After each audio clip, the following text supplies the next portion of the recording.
but we believe that this sort of development is absolutely necessary for the improvement of the game in this part of the country and in Australia generally.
In the ring, the Waters brothers were boxing royalty, but home on their Kulnura property, they say they were subjected to constant abuse.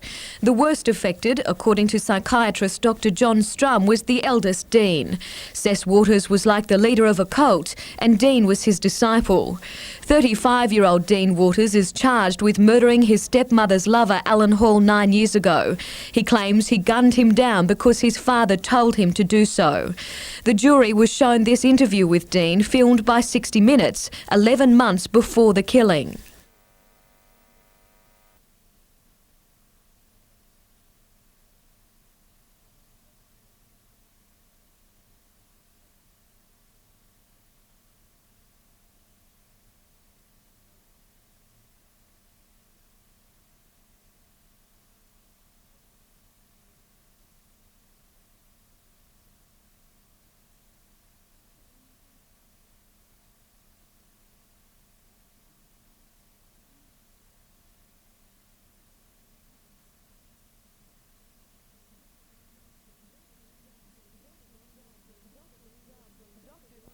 Dr. Strum believes Dean was besotted by his father, even though he was beaten with a rubber hose every second day until he was 22 years old.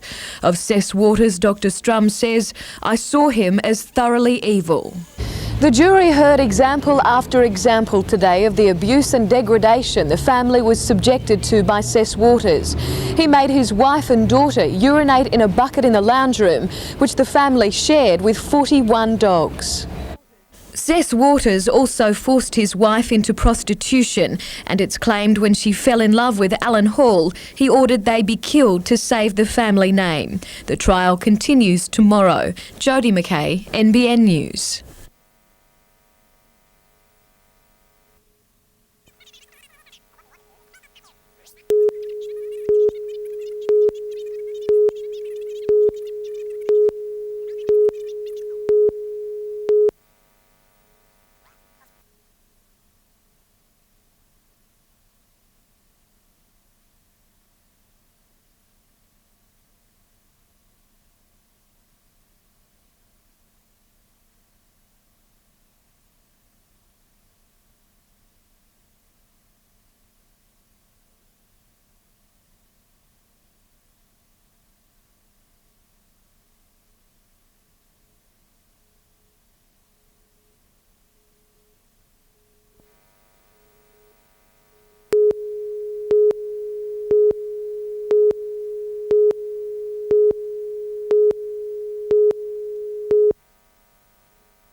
The first day back at work after a 7-week strike, and the machinery lay motionless, the mine deserted. Today we've turned up for work and they've sent us home.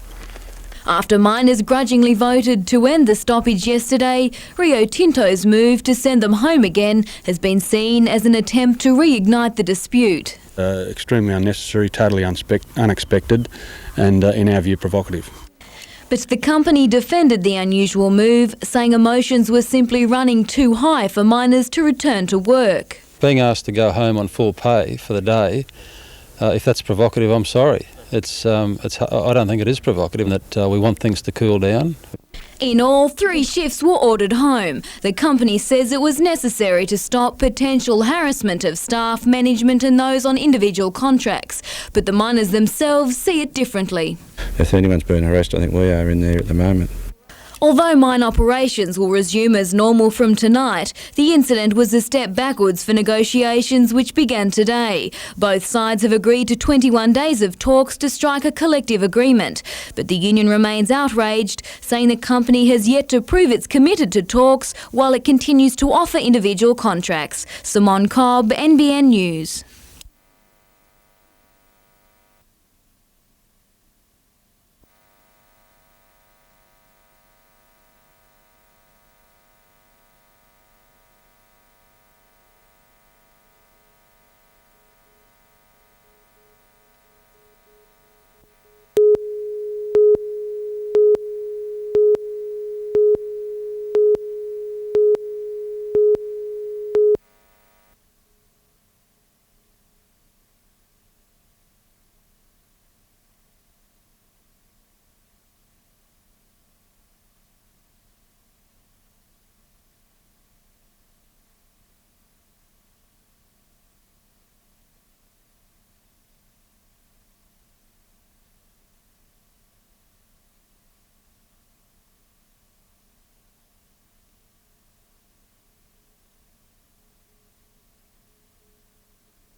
The Forum Freeway saga took a new turn when police and the Department of Fair Trading entered the premises to investigate the company's paperwork. Officers from the Fair Trading Department and the police are just here to inspect all the company records and documents, just to see what the actual position with the company is and to ascertain what action will be taken. After obtaining a search warrant, police seized all company records and documents. They can't indicate whether there'll be criminal charges. It's believed close to 300 customers have paid deposits on computers but are yet to receive them. In an interview with NBN earlier this week, the store's owner, Keith Morton, indicated it was his suppliers who were failing to deliver. We're obviously sourcing new suppliers. We've investigated our legal options in relation to those suppliers that have agreed to supply the firm and then have broken those agreements. But today, one of those suppliers denied his comments. Actually, they've withdrew from ordering from our company, and we strongly believe it's because of their payment problems. Antonia Kidman, NBN News.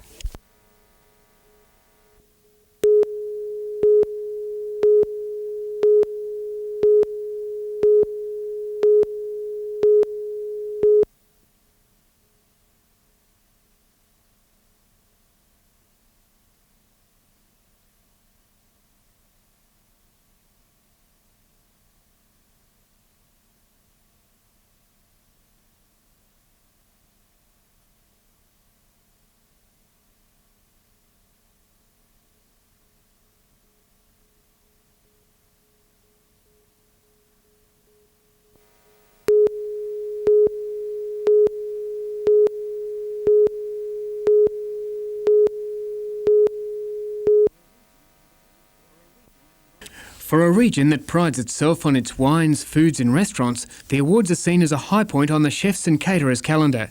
The glamorous awards presentation was held in Newcastle's restored Honeysuckle Workshops. The Cafe Coffee Lounge of the Year, Paymasters Cafe.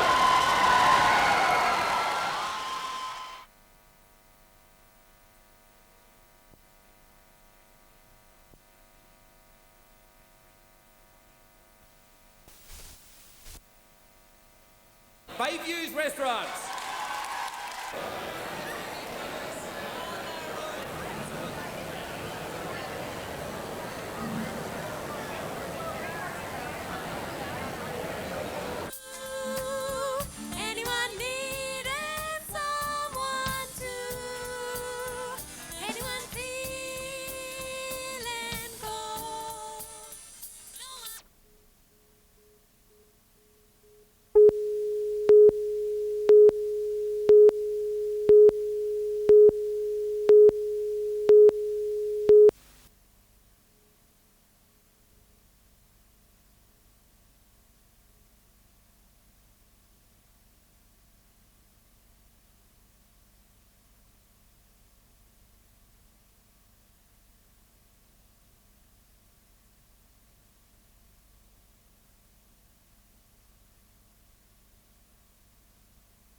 If you can't run a place like here and make a profit out of that, sack the bums who run the place. Known by some as the man of steel and by all as a straight shooter, Maury Rudd stands for a fair go for the rank and file, as well as the little Aussie battler. Maury Rudd and 10-year-old Hayley Tull are united in their fight against cancer. All right, and grow up at least as old as me. Hayley is the public face of this year's Cancer Appeal telethon, and at short notice, a few of Maury's mates showed up at the Mayfield RSL for a charity lunch to kick the cause along. I quite like the challenges of fighting for the worker and all that, always have. You don't take on these sort of jobs unless you do. The cancer was another thing to come along, and I'm going to continue to fight, regardless of medical opinion, and who knows, they say there's some fall through the holes and a miracle, so maybe I might turn out one, who knows. Here I've got young Hayley's hat on, so, you know, and she's a miracle in herself. The guest list, including business and industry leaders, state and federal politicians, union members and sporting bodies, was tribute enough to a stalwart of the AWU for more than 27 years. A charity auction was held to bring in the dollars for the telethon in December.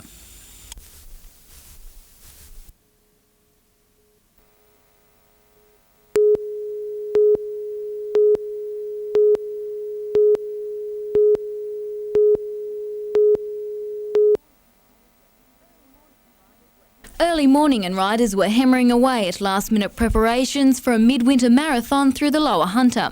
Drawing 750 riders, the Morpeth Medicine Ride has become the biggest charity trek in the state. The people with horses in the Hunter are unbelievable when it comes to charity. They just all pitch in, collect a lot of money and come along. Among the riders, 95-year-old veteran horseman Denny Edwards, undaunted by the 6-hour ride. A matter of sitting there and going on. The horse does all the work. Country music legend Reg Lindsay led the cavalry charge.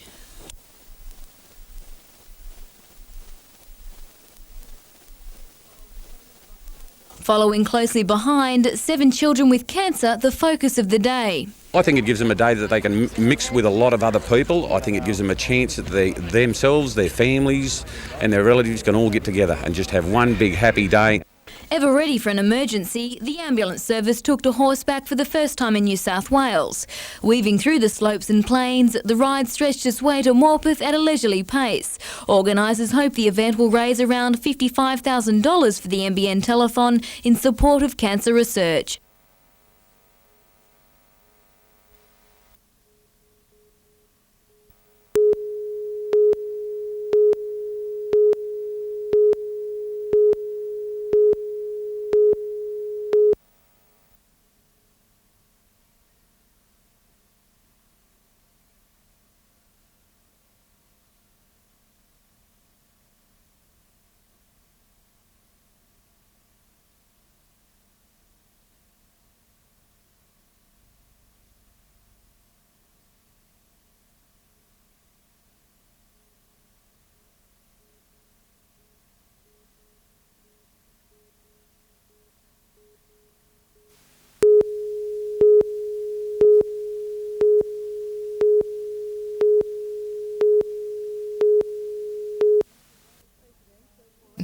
Residents of Waratah Road, Killarney Vale fear heavy rain. An easement designed to drain water away from their properties consistently overflows.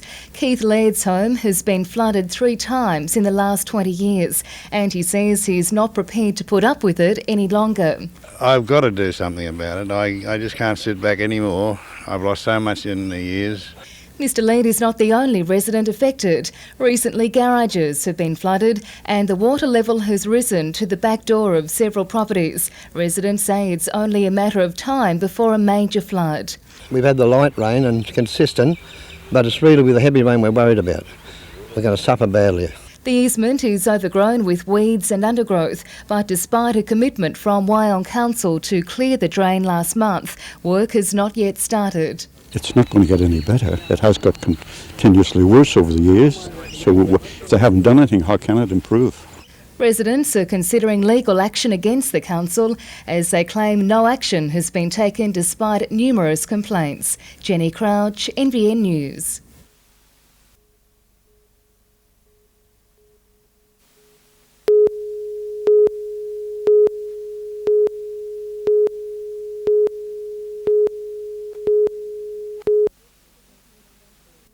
The Business Mentor Service has helped more than 40 companies over the last few months, offering practical advice and information.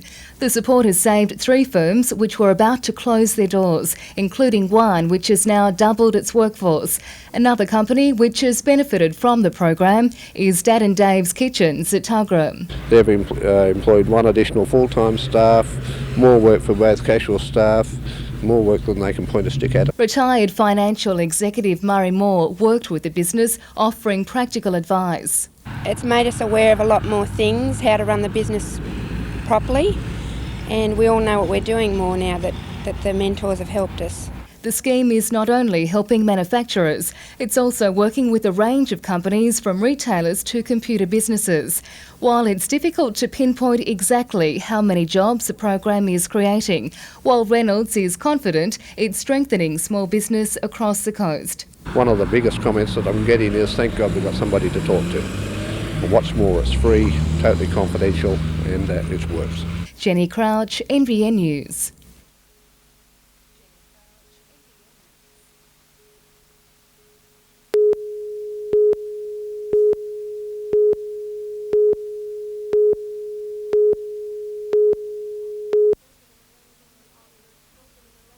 After a tussle in the Land and Environment Court, the Stage 3 expansion of Port Waratah coal services has begun. A $700 million project expected to take up to 10 years to complete. That will see our capacity lift by 50% from 66 million tonnes per year to around 100 million tonnes per year.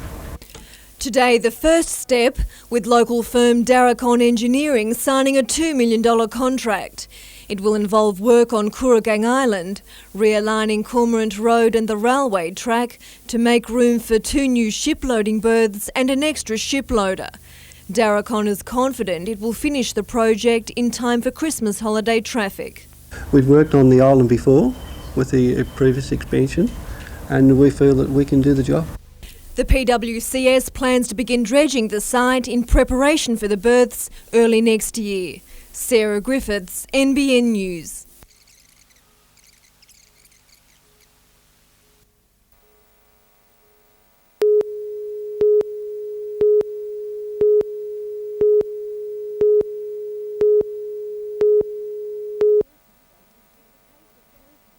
It's a case of heritage values versus what shop owners claim is a threat to public safety.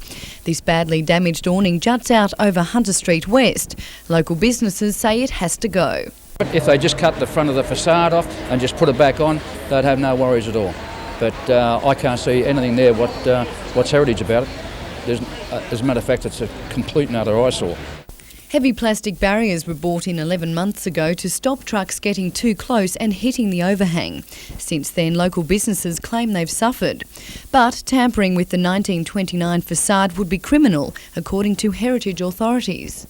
Each time you cut something down or replace it, you actually change the heritage significance of the whole of the building. Newcastle City Council plans to convert the site in front of the theatre into parking on a trial basis in an effort to divert trucks from the area.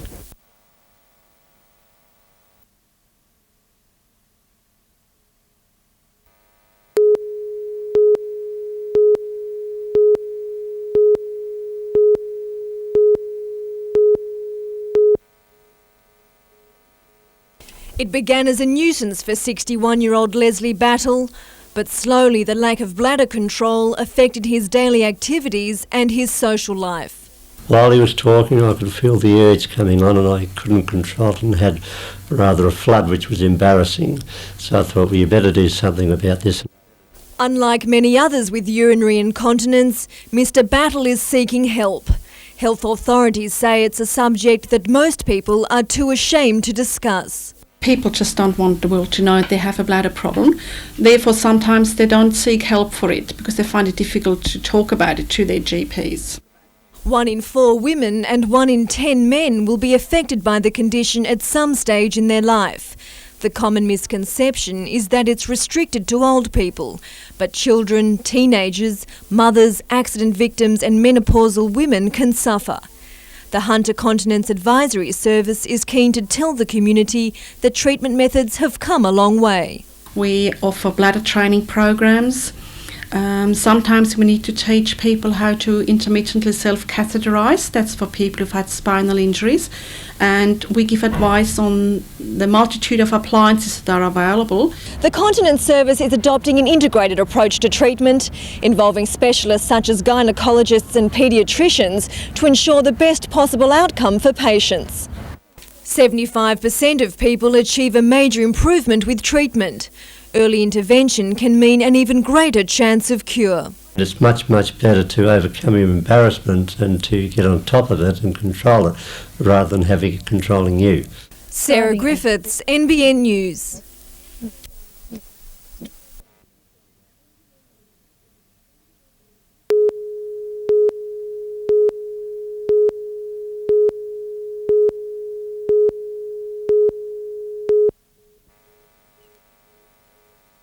Peter Orchard has run his fruit and vegetable store in a Newcastle shopping centre for 3 years, and he's never struck it so tough. There's a time, crunch time coming when you can't survive, and it's coming so quickly. Peter is one of many shop owners who say they're being edged out by big business. He joined 300 employers at a Newcastle meeting last night to show support for fair trading reforms.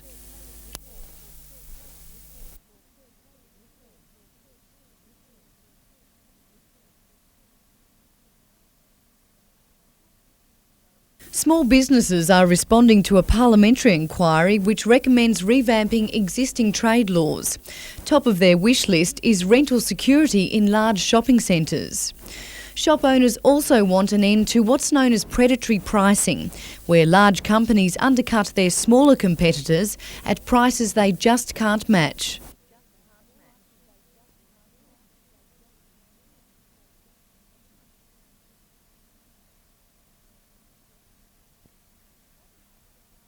Organisers of last night's meeting are asking small business owners across Australia to sign a petition showing their support for retail industrial reform.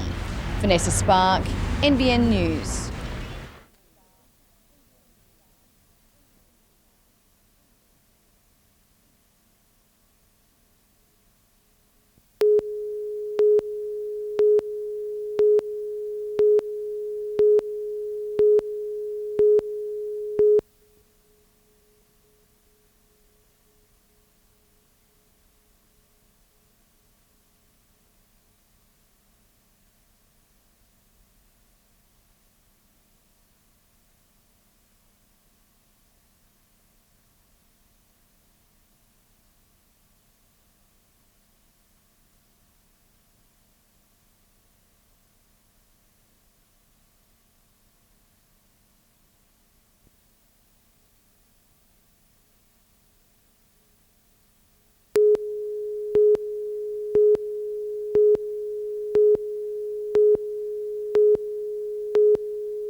Their brief was to prepare a traditional Mediterranean meal.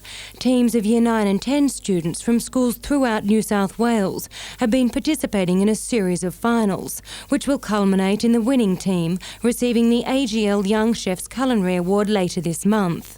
Today, teams from throughout the Hunter competed. Teaches the students to work in a team, to work very cleanly and effectively within the kitchen. The Mediterranean diet was chosen for its health benefits. Unlike Australians, Mediterranean people have some of the lowest rates of heart disease in the world. The young chefs worked tirelessly for 90 minutes, under close scrutiny from the judges. Marks were awarded for food preparation, hygiene, knife skills and teamwork. With the spotlight shining on tourism and hospitality in the lead-up to the Olympics, vocations in these areas continue to attract interest. Very, very popular. These students from Year 9 and 10 are looking towards the year 2000 to perhaps entering the tourism and hospitality industry. Antonia Kidman, NBN News.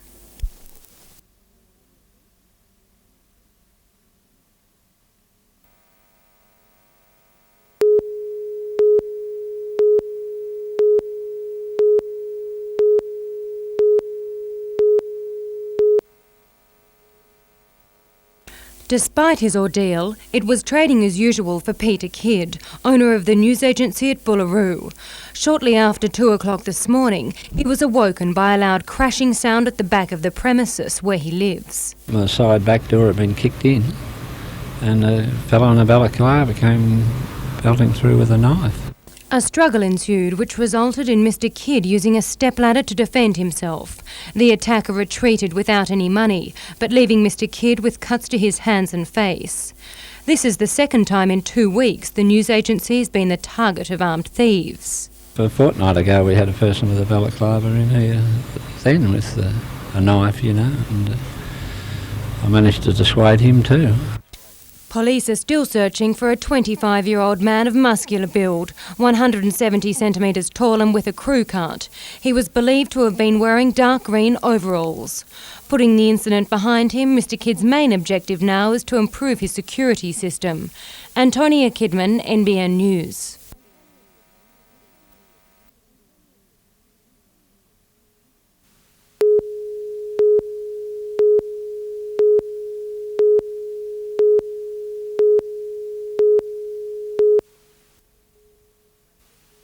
They may be confused at which game it is they're playing. However, the Mariners need no reminding of their tough run into the finals. In the last 3 rounds of the Australasian Super League, Hunter plays Perth, Brisbane and Cronulla, needing to win at least 2 from 3 for a spot in the semis. We know that we can beat the next 3 sides and just whether or not we play well, it's up to ourselves. Hunter left Newcastle this morning for the long haul to WA. Graham Murray confident his side can break the winless drought away from home. Yeah, they've got a few problems. They've got some young guys in their team. And hopefully, we can just get over the top of them this time. Hunter flogged Perth earlier this year, and while the Reds are a much better team on home turf, bookies have posted the Mariners as slight favourites. Phil Hind, NBN News.